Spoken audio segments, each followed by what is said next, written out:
Hi everyone, and welcome to this new podcast with Furt'Her. Today we are very happy to host Dr. Clara Guerra with us. She's Director of Financial Market Office of Innovation and Digitalization in Liechtenstein. And we are very happy to learn more how blockchain innovation is impacting her work and offices, and what are our views on the blockchain industry for financial markets. So I would like to ask you first, Clara, how have you been involved for the first time with blockchain? Well, hello, Lorena, and it's really a great pleasure to be here with you, and thank you very much for inviting me. Well, it was quite a diverse journey, actually, coming from law, and well, I'm originally from Austria, from Vienna. And I believe that I've always embraced the challenges and always embraced and to dive into the unknown. So being fascinated by these uncharted waters.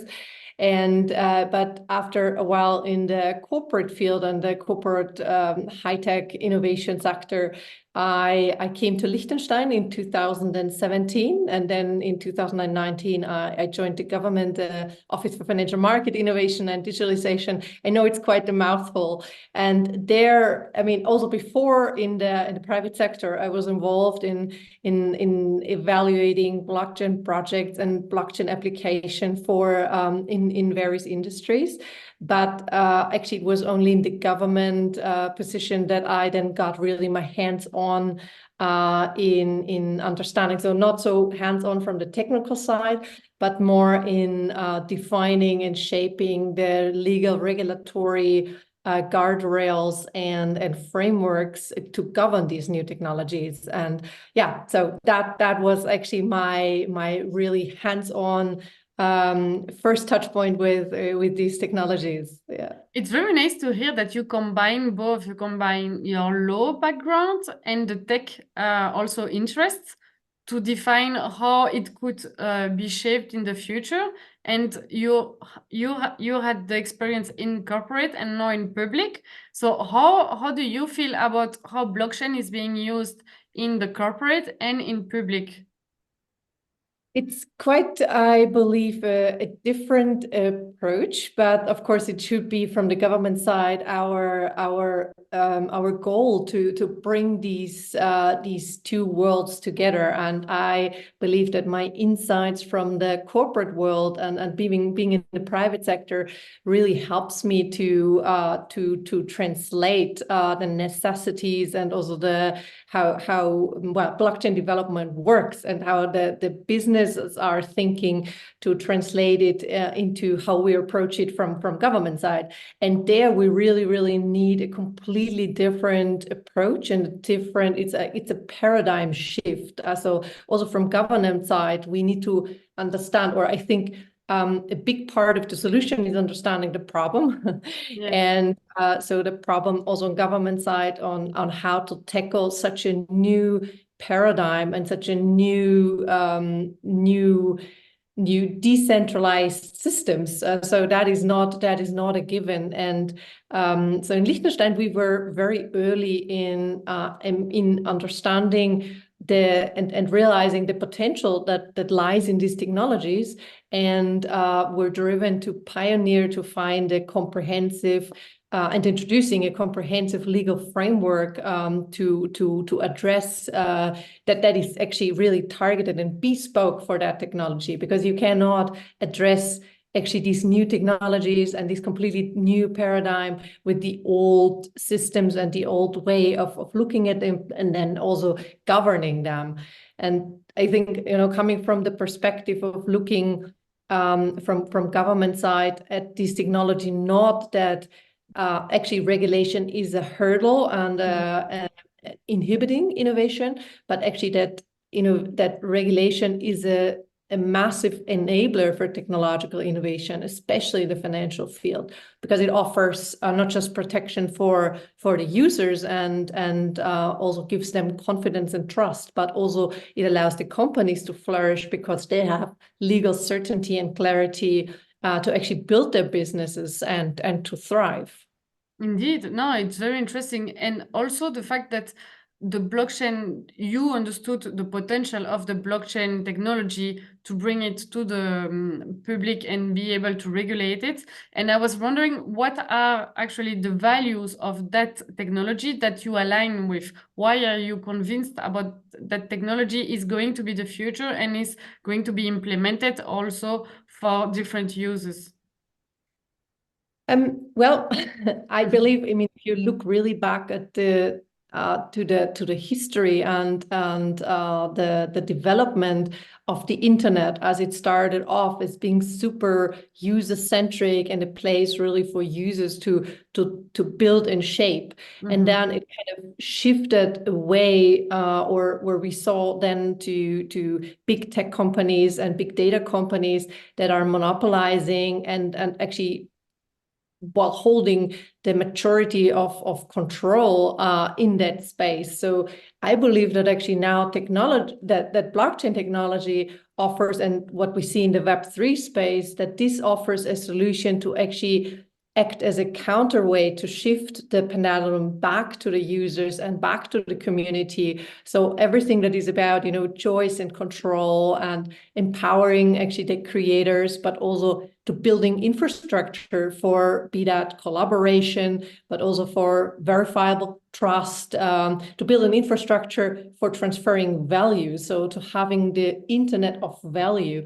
And I believe that it's enabling communities to drive them progress, it's aligning incentives, and it also is managing operations and finances that are then more well, how do you say, they're more efficient, and they're more open and decentralized, but most and further well, first and foremost, they're more resilient than the systems that we are actually having in place, controlled by central intermediaries.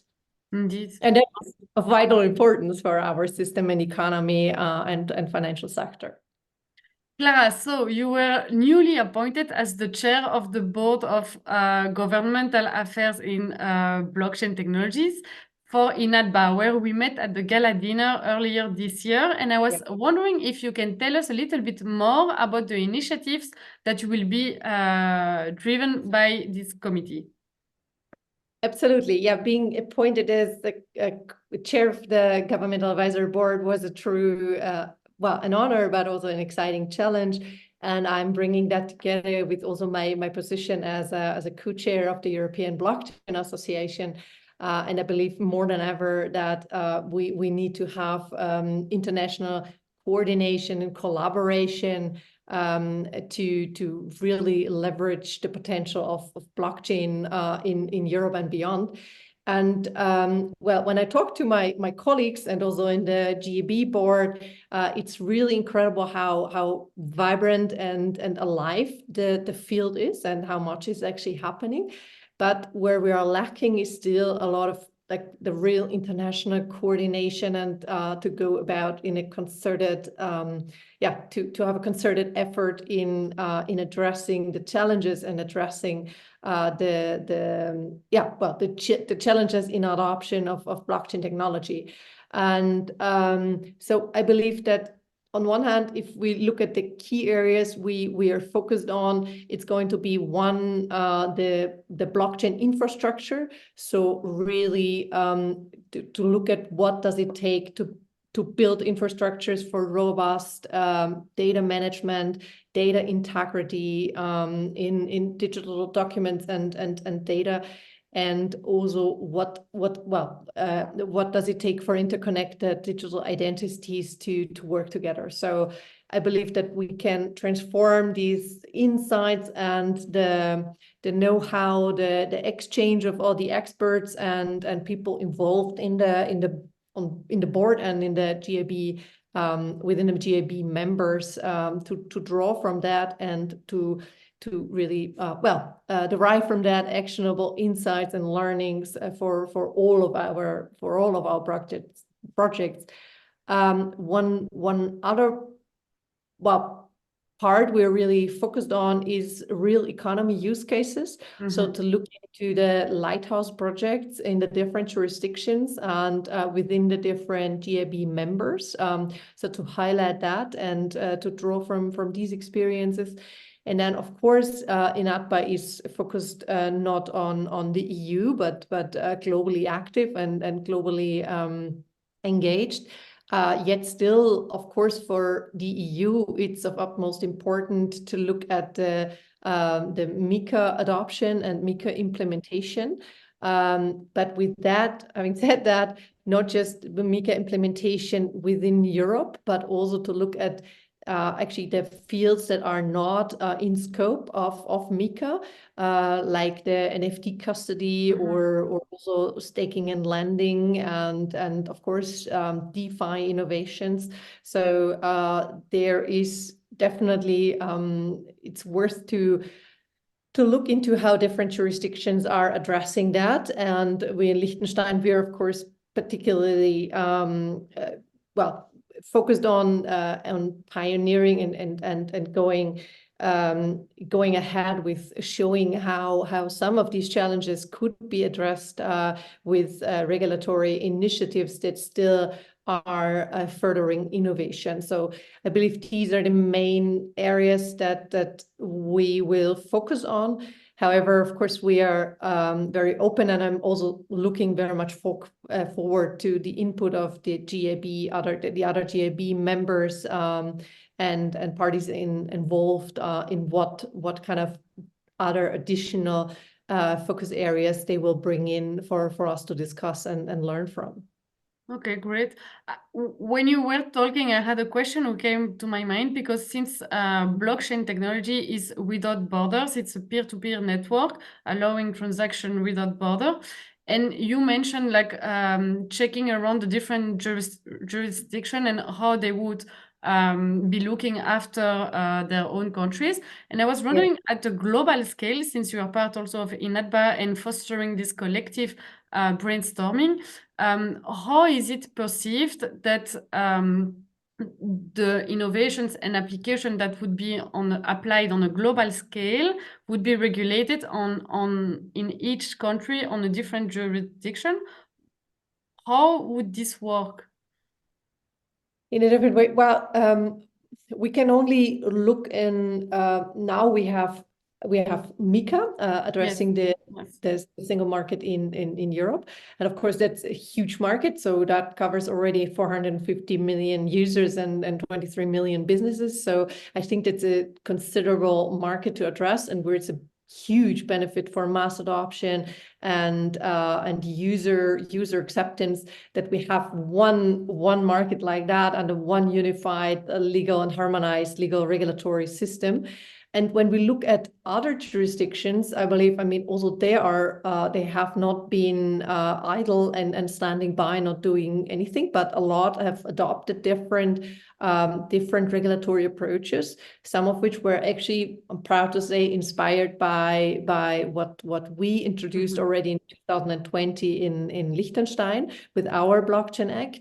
And if we look at it on as you said, on a global scale and how the regulatory environment is going to evolve, I believe that actually standardization of compliance, so to develop like the minimum compliance requirements via ISO standards, that is going to go a long way in fostering global and actually interoperable, or somewhat in certain well, decisive aspect, then well, a system that is comparable and where actually there's a minimum compliance requirements that we can rely on, and that will foster also then cross-jurisdiction adoption and operations of the players, and probably also it may help with establishing some memorandums of understanding between different jurisdictions to help that process and to help the players to anchor and starting businesses in other jurisdictions and to navigate these other jurisdictions. Yes, indeed, that would be a nice fit for a global solution, a global technology, to have global standards then. Absolutely, it would make sense, right? Makes sense, yes, indeed. Well, we have dived a little bit into this, and I was wondering if you had some thoughts as well on the challenges that blockchain are still facing, and how do you see the evolution of that? Well, I think, as I also said, that the ecosystem really went through quite the catharsis over the last 1.5 years. And it came really out matured and I believe more up to address the challenges that we are seeing. But so the main challenges still are, as we said before, is really to think globally and also act collaboratively. So as you said, like the very nature of blockchain is borderless and it transcends political geographical boundaries.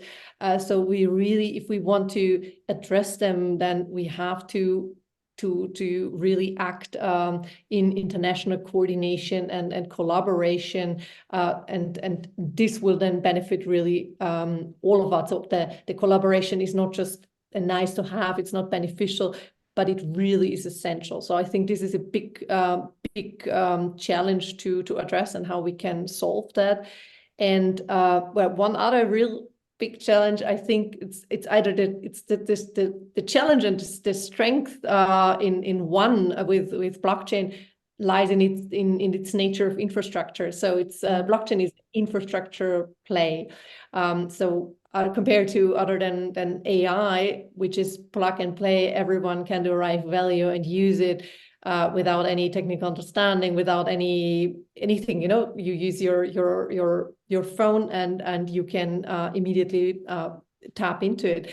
And whereas with blockchain, it's well, we need to rethink our whole processes. We need to rethink our whole governance and actually, well, that addresses entire ecosystems. So this is not just happening, it's not a plug and play technology. So it's way more complex.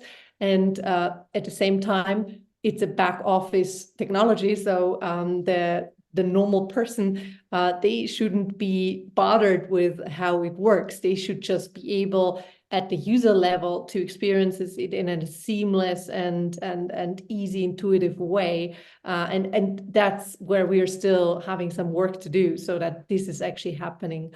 And well, on policy level, I believe we still need to work, or one of the big challenges still to establish the understanding and relevance.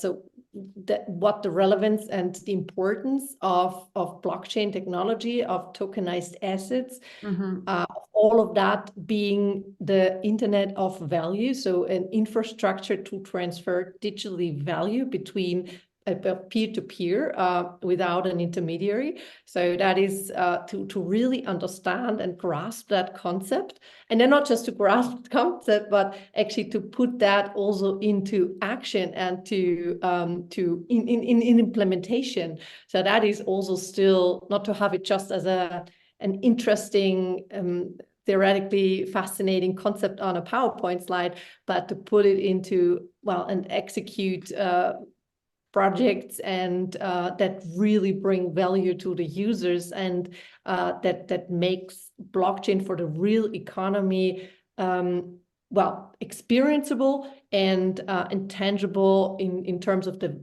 value, the solution that it brings to real world problems, challenges, and the real world economy.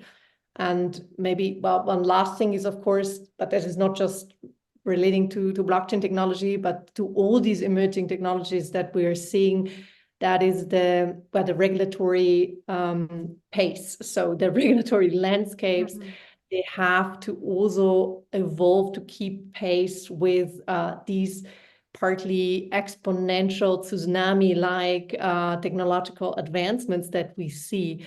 And if we want to, keep controlling or keep shaping at least the guardrails that govern the implementation and the use of these technologies, so that they are serving us and not the other way around. Yeah, So because there is a big gap in between the evolution of the technology and what we can implement and the regulation on the other side taking a lot of time. And as you said, also because the policymakers maybe don't understand yet the value of this technology. And before being able to implement it and regulate it, they need first to get the added value of those technologies to be able to integrate them. Indeed, it's quite a different pace that doesn't help the innovation to move forward. But we see that there is a lot ongoing and that there is a lot of discussion, and those also global association also help to educate and show the value of these technologies and the use cases. And I wanted to ask as a last question, what are your future objectives with your different roles into the sector? What do you have as plans lined up forwards? Yes. Well, as I said before, actually, and this is what I'm really passionate about, that is bringing these strategic initiatives really into reality. So I believe the real magic happens not when you can turn these complex concepts into actionable plans and then also successfully execute and implement them.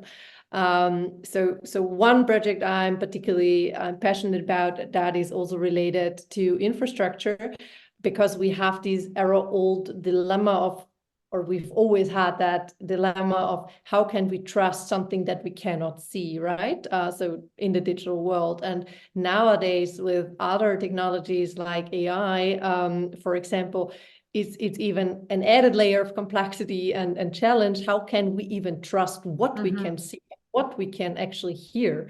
So data, documents online, it's so easily manipulated. And so to introduce back trust into the provenance of data, of documents, and how to ensure that even when they're digitally transferred, that they have not been manipulated, and that this can be verified and proven by everyone. This is something, so introducing trust back into digital documents and digital transfer data, that is something that is related to infrastructure, and that is something that has to be scalable and interoperable. And this is something that I am basically very, very much passionate about, and I believe that is a building block for us, for the economy, in this digitally evolving, innovative landscape that we're confronted with. Of course, we're also, same as on INATBA level, looking into MiCA regulations and exploring the different approaches of different jurisdictions, and especially, of course, how we in Liechtenstein can position ourselves strategically as a base to address the European market from third countries, and that are interested in addressing the European market. And well, of course, I'm also very much looking into other new emerging technologies like AI and their different challenges when it comes to regulation and their application. And that I always see it in a very, but not so much the threat, but positive aspect in that, so that I believe that this can be real renaissances of our human capabilities and potential, and that these technologies are actually enhancing our human potential and capabilities, and that this will also help us to solve some of these really, really challenging global problems and challenges that we're facing as of now. Indeed, it's tech for good. If you use it for, if your intention is to solve a challenge, is really for good for the society, then it makes sense to build something meaningful. So Indeed, I totally agree with you. And I think we are arriving at the end of the podcast. So I would like to thank you for all your insights and sharing with us the different initiatives that you have. And I'm really looking forward to follow as well the different projects that you are leading and the evolution of the technology in the financial market and also the regulation, how this will be globally handled. And really looking forward. So thank you very much, Clara, for today. That was very nice having you with us. And thank you everyone for listening. Thank you, Lorena, very much for having me. And it's been amazing chatting with you. Thank you. Thank you. Thanks. Bye.